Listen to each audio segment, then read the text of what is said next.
வணக்கம். இப்போது சோபகிருது வருடம் மார்கழி மாதம் 1ஆம் தேதி, ஆங்கில தேதி 17/12/2023. அப்போ இதில் துவங்க இருக்கக்கூடிய அந்த நாள் சூரிய உதயம் 6:29, சூரிய அஸ்தமனம் 5:57 மணி. இந்த மாத ராசி பலன் வரிசையில் இப்போ நாம் பார்க்க இருக்கிறது சிம்ம ராசி. இப்போ இந்த சிம்ம ராசி மகம், பூரம், உத்திரம் இந்த 3 நட்சத்திரங்களை உள்ளடக்கியது தான் இந்த சிம்ம ராசி. இந்த சிம்ம ராசிக்கு ஒரு தனி இடம் உண்டு. துணிச்சல், தன்னம்பிக்கை, விவேகம், வேகம், திறமை, அடக்குமுறை, அதிகார பீடம், இதற்கு உண்டான அந்த வாய்ப்புகள் எல்லாம் இந்த சிம்மராசி அன்பர்களுக்கு இயற்கையாகவே இதெல்லாம் இருக்கும். தனிக்காட்டு ராசா, சிங்கம், சீற்ற ராசா, தனிக்காட்டு ராசா, தனித்து ஜெயிக்கக்கூடிய செயலாற்றம் உள்ளவர்கள், கூட்டு ஆகாது, கூட்டு சேர்க்கை ஆகாது, ஆக தன்னம்பிக்கையோடு தனியாக செயல்படுத்தி, தனியாக வென்று, தனியாக சென்று, தனியாக வென்று, தனித்து நின்று, தனியாக செயல்படக்கூடிய ஒரு நபர்கள் இந்த சிங்க ராசி, சிம்ம ராசி ஆண் பெண் இருபாலாருமே. இதில் மகம் ஜகத்தை ஆளக்கூடிய ஒரு வாய்ப்புகள் இருக்கக்கூடியது தான் மகம். சிறப்பான ஒரு வாய்ப்பு. ஆர்ட்ஸு, கலை உணர்வு இதையெல்லாம் ஒருங்கே அமைந்தது. பூரம் ஈர்ப்பு நிலை அதிகமாக இருக்கும்.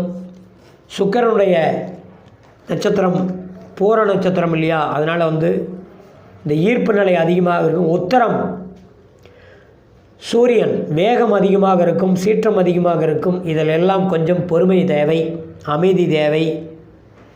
ஆக இந்த முன்கோபம் வேகத்தை எல்லாம் கொஞ்சம் கண்ட்ரோல் செய்து சாமர்த்தியமாக இனி வரக்கூடிய காலங்கள் எல்லாம் செல்வாக்கு உயர வேண்டும் என்றால் சொல்வாக்கு சரியாக இருக்க வேண்டும்.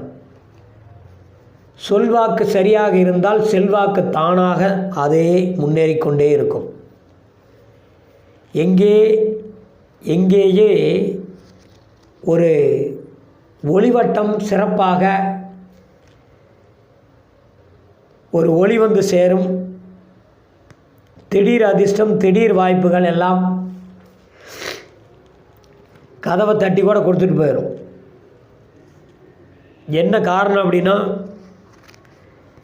வாயினால் வம்பு வர்றது, வாயினால் கெட்டு போயிடுறது, வாக்கு, அதுதான் வாக்குங்கிறது. இப்போ ஏன்னா சிம்மத்தில் வாக்குஸ்தானமாகி 2ஆம் இடத்துல கேது இருக்குது. அதனால தான் அந்த வாக்கு ஜாக்கிரதை. சிம்மராசிக்காரர் சிங்கம் மாதிரி இருக்கக்கூடியது, கர்ச்சனையோடு இருக்கக்கூடியது, தனித்து செயல்படக்கூடிய சிங்கம். அதில் 2ஆம் இடத்துல போய் வாக்கு ஸ்தானத்தில் கேது உட்காந்துருக்கிறதுனால குழப்பம், தெளிவில்லை. ஆதலால் கவனம் தேவை. அதனால தான் நான் அப்படி சொன்னேன். வாயினால் வம்பு வரும், வாயினால் கெட்டு போயிடும். அப்போ எதை சொல்லுறோம், சொல்கிறத செய்யணும், செய்கிறது தான் சொல்லணும். அப்போ இதெல்லாம் ஒரு முக்கியத்துவம் கொடுத்து பிரமாதமாக செயல்பட்டு வெற்றியும் பெற்று தனித்து நின்று ஜெயிக்கக்கூடிய ஒரு நபர்கள் தான் சிம்மராசி அன்பர்கள். ஆனாலும் கிரக நிலைகள் மாறுபடக்கூடிய சில வாய்ப்புகள் கோச்சார ரீதியாக கிரக நிலைகள் மாறும்போது சில மாற்றங்கள் எல்லாம் உருவாகும். அப்போ அதனால தான் வாக்குஸ்தானமாகிய 2ஆம் இடம் அப்படிங்கிறது முக்கியமான இடம். குடும்பஸ்தானம், வாக்குஸ்தானம், சொல்வாக்கு, செல்வாக்கை தூக்கும், தாக்கும். இதுக்கெல்லாம் ரொம்ப பெருமையான ஒரு விஷயம் சொல்லலாம். அதனால தான் 2ஆம் இடத்துல புதனுடைய வீட்டில் கேது இருக்குது. இப்போ புதனும் இழுபறியான ஒரு சூழ்நிலை கொஞ்சம் வந்து தோட்டிடும். அதே மாதிரி அப்போ கேது வந்து அந்த வீட்டில் இருக்கும்போது என்ன ஆகும் அப்படின்னா அதிகமான குழப்பம் உருவாகும். அப்போ வந்து சொன்ன வார்த்தையை காப்பாற்ற முடியுமா முடியாதா தெரியலையே அப்படிங்கிற தன்னைத்தானே அந்த மாதிரி ஒரு சோதனை, அந்த மாதிரி ஒரு கலக்கமான ஒரு நிலைகள் எல்லாம் சிம்மராசி அன்பர்களுக்கு உருவாகும். இதில் வெற்றி பெற வேண்டும் என்றால் சொல் வார்த்தை கவனமாக ஒரு சொல்லும்போது கூட பார்த்து கவனமாக பேசுங்க. ஒரு விஷயத்தை எடுக்கும்போது பார்த்து எடுங்க. ஒரு விஷயத்தை வந்து நான் பண்ணிக்கிறேன் செஞ்சுக்கிறேன் அப்படிங்கும்போது கொஞ்சம் முன்னாடியே ஒரு கிளாஸ் எடுக்கிற மாதிரி யோசித்து பதில் சொல்லுங்கள். முடியும் என்றால் எடுத்துக்கொள்ளுங்கள், முடியாது என்றால் விட்டுவிடுங்கள். இதில் கொஞ்சம் கவனமாக இருந்தீங்கன்னா நிச்சயமாக உங்களுக்கு வந்து குபேர வசியம். சிம்மராசி அன்பர்களுக்கெல்லாம் வந்து கும்முன்னு அருமையான ஒரு இடத்துல கொண்டு உட்கார வச்சு போயிடும்.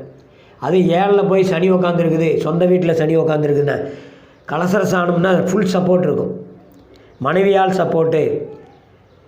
அப்போ அந்த இடம் கூட என்ன சப்போர்ட்டு. அப்போ தாய் வழியில் இல்லை மனைவி லைனில் கூட சொத்து சுகம், இந்த மாதிரி ஏதாவது வந்து பெரியவங்களுடைய சொத்து சுகம் மனைவி மூலமாக கூட வந்து சேரும். இந்த மாதிரி எல்லாம் வரத்துக்கு உண்டான ஒரு வாய்ப்புகள் எல்லாம் கூட இருக்கும். ஏன்னா 7ஆம் இடத்துல சனி சொந்த வீட்டில் உட்காந்துருக்கிறது, அதனுடைய வரவுகள் இருக்கும். ஒன்றும் பயப்பட வேண்டிய அவசியமே கிடையாது. அதே மாதிரி வந்து இப்போ சிம்மத்துக்கு வந்து 3ல் சுக்கிரன், 9ஆம் இடத்துல குரு, ஓடி போனவனுக்கு 9ல் குரு. அப்போ சிம்மராசிக்கு 9ஆம் இடத்துல குரு இருக்கிறது. தொலைதூரமாக வெளியில் வந்து நல்ல நட்பு இருக்கும். கல்வி, படிப்பு, வேலை கொஞ்சம் வெளியில் போய் தங்கி படிக்கிற மாதிரி, வெளியில் போய் தங்கி வேலை பார்க்குற மாதிரி, அரசு அலுவலர்களில் உயரிய பதவி, நல்ல பதவியில் முன்னேற்றம், ப்ரமோஷன் வாய்ப்பு, இதெல்லாம் வந்து பிரமாதமாக கிடைக்கும். மனைவி ஸ்தானம், புத்திரஸ்தானம் ஆகிய 5ஆம் இடம் புதன் வந்து குரு வீட்டில் உட்காந்துருக்காரு. சிம்ம ராசிக்கு 5ஆம் இடம் வலுத்து நிற்கின்றது. ஆதலால் குழந்தை மகப்பேறு இல்லாதவர்களுக்கெல்லாம் குழந்தை பேர் கிடைத்துவிடும். நல்ல வாய்ப்புகள் எல்லாம் அருமையாக அமைந்துவிடும். நிச்சயமாக குரு பகவானுக்கு 3 வியாழக்கிழமை 5 வியாழக்கிழமை குரு பகவானுக்கு முறையாக வழிபாடு செய்யுங்கள். சிம்மராசி அன்பர்களுக்கு ஆண் பெண் இருபாலாருக்கும் சுப நிகழ்ச்சிகள் நடந்துவிடும். குழந்தை பேர் கிடைத்துவிடும். அரசு வேலைகள், அலுவலர்களில், பொலிட்டிக்கல், அரசியல் இதெல்லாம் நல்ல வாய்ப்பு இருக்குது. எவ்வளவு போட்டிகள் வந்தாலும் என்ன வந்தாலும் சரி வெற்றி. அப்போ நம்ம பக்கம் தர்மம் இருக்கும், நியாயம் இருக்கும், நீதி இருக்கும். தர்மத்தின் வாழ்வு தன்னை சூது கவும், இறுதியில் தர்மமே வெல்லும். அப்போ அந்த மாதிரி ஒரு வாய்ப்புகள் எல்லாம், இந்த விஷயத்தெல்லாம் இவங்கெல்லாம் பெரிய ஜாம்பவான் சிம்மராசி அன்பர்கள் எல்லாம். ஆக வெற்றிகள் உங்களை நாடி தேடி ஓடி வரும். பக்குவமாக பயன்படுத்தி எந்த வார்த்தைகள் எல்லாம் நிதானித்து சிந்தித்து பேசுங்கள், செயல்படுங்கள். இல்லை என்றால் குடும்பத்திலேயே சொல்கிறாங்க இல்லையா, குடும்பத்துக்குள்ளேயே வந்து ஃபேமிலியே வந்து எதிரியாயிரும், குடும்பத்துக்குள்ளேயே குத்தாட்டம் ஆடிடுவாங்க. அதே மாதிரி 3ஆம் இடம் வந்து மனுஷுக்குள்ளே ஏதாவது வந்து உறவு சம்மந்தப்பட்டவர்களோட நல்ல விரிசல், வெங்கடம், பிளவு பிரச்சனைகளாக இருக்கக்கூடிய உறவு எல்லாம் கூட சரண்டராயிரும். பகைமை எதிரிகள் எல்லாம் சரணடைந்து விடுவார்கள். உறவுகள், விரிசலான உறவுகள் எல்லாம் சேர்ந்துவிடும். குடும்பத்தில் வந்து வனவாசம், பிரிவு வாழ்க்கை, இதற்குண்டான ஏதாவது சண்டை சில பிரச்சனைகள், தற்காலிகமான பிரிவு நிலை, இதையெல்லாம் உங்களுக்கு இனி நல்லது நடக்கிறதுக்கு உண்டான நல்ல வாய்ப்புகள்லாம் வந்து சேரும். ஆக இந்த மார்கழி மாதம் தொட்டு சிம்ம ராசிக்கு ஒரு அதிர்ஷ்டவசமான மாதம் என்றே நினைத்து கொள்ளலாம். ஆக ஒரு சிறப்பு யோகம். ஆக முருகன் கோயில் மட்டும் சஷ்டி முடிந்தளவு சஷ்டிக்கு சென்று வாருங்கள். ஒரு 12 சஷ்டி முருகன் கோயில், பழனிமலை அல்லது ஆவினன்குடி சென்று வாருங்கள். நிச்சயமாக உங்களுக்கு வரக்கூடிய காலங்கள் எல்லாம் ஒரு சிறப்பு அமோகமான காலங்களாக நல்லதே நடக்கும் என்பதில் சந்தேகமில்லை. மீண்டும் ஒரு நல்ல ஆன்மீக தகவல்களோடு உங்களை சந்திக்க வருகிறேன். நன்றி. வாழ்க வளமுடன்.